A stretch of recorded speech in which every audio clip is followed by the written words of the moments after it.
Have you wondered what happens when many objects come together? Say, for example, atoms, molecules, qubits. What happens is they conspire to form what are called phases.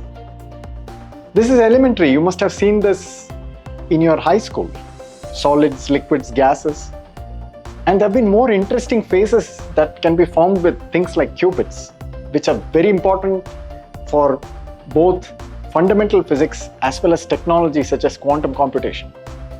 So what is this course going to be about? This course is going to be about statistical physics of many degrees of freedom. So what happens when a lot of degrees of freedom come together, and how do they conspire to form phases? This is what we'll be discussing in this course. And I want to impress upon you that the ideas that are going to be developed in this course have wide applicability from physics to quantum information to even things like machine learning. Namaskar, my name is Vijay Shenoy. I am a professor of physics at the Indian Institute of Science. I welcome you to the NPTEL course on statistical mechanics of phases and phase transitions. So in this course on statistical physics of phases and phase transitions, we will begin with a survey of the problems that we wish to address. We will survey phases formed by different degrees of freedom, such as atoms, molecules, qubits, whatnot.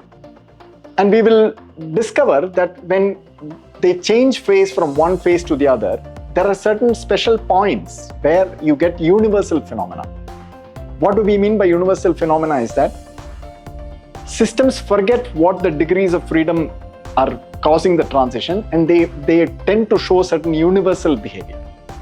This was a big puzzle in physics for a long time, and the course will work its way to try in resolving this puzzle. So we will start by stating the problem which we wish to address.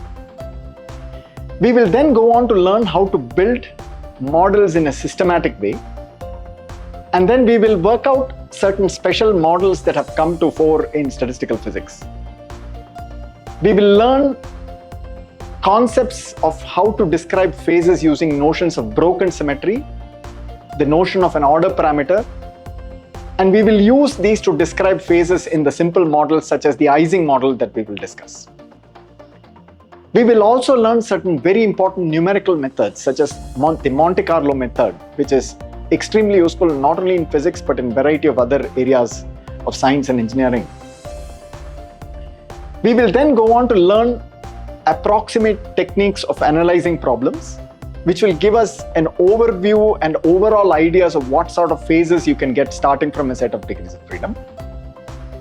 And finally, in the course, we will discover what is called as the renormalization group, which is an extremely important foundational idea in physics. And we will delve into the details of renormalization group and understand how to use that for a variety of physical problems. We will then go on to discuss special models and the renormalization group approach to those models. This will include what are called nonlinear sigma models. We will discover physics in low dimensions such as 1 and 2 dimensions, which is of great interest in current contemporary research.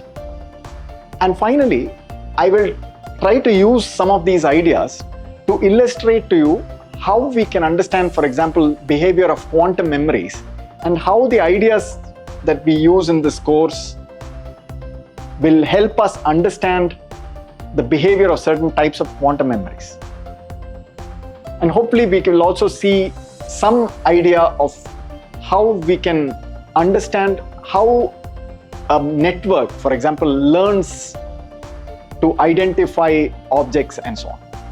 Thank you for your interest in statistical physics of phases and phase transitions, a course offered by NPTEL.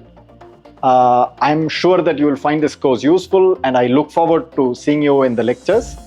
So thank you very much, and I welcome you to this course.